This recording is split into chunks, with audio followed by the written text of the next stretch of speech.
Hello guys, I'm మహా. Chocolate తినడంతో పాటు smell కూడా చాలా టెంప్టింగ్గా ఉంటుంది. ఈ స్క్రబ్ కోసం 1 స్పూన్ కోకో పౌడర్ యూస్ చేస్తున్నాను. ఇది ట్యాన్ని ఫాస్ట్గా రిమూవ్ చేస్తుంది. స్క్రబ్లో మెయిన్గా ఉండాల్సింది షుగర్ పౌడర్. ఇది 2 స్పూన్స్ తీసుకుంటున్నాను.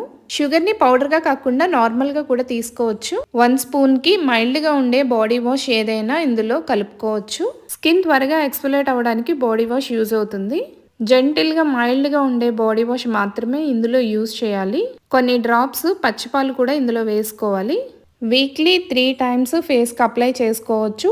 2 టైమ్స్ బాడీ మొత్తం అప్లై చేసి వాష్ చేసుకోవచ్చు. ఫేస్ పైన 30 సెకండ్స్ మాత్రం స్క్రబ్ చేసుకోవాలి. బాడీ పాలిషింగ్ లాగా ఇది యూజ్ అవుతుంది. ఇలా చేయటం వల్ల యూత్ఫుల్ అండ్ రేడియంట్ స్కిన్ మీకు ఉంటుంది. ఇది యూజ్ చేస్తే బాడీపై బ్లడ్ సర్క్యులేషన్ బాగుంటుంది. ట్యాన్ రిమూవ్ చేయడంలో ఇది ఎక్స్పర్ట్ లాగా పనిచేస్తుంది. మెల్టింగ్ చాక్లెట్ ఫ్లేవర్తో బాత్ చేయాలనుకుంటే ఈ స్క్రబ్ తప్పకుండా యూజ్ చేయండి. మరిన్ని బ్యూటీ అప్డేట్స్ కోసం ఛానల్ని సబ్స్క్రైబ్ చేసుకోండి.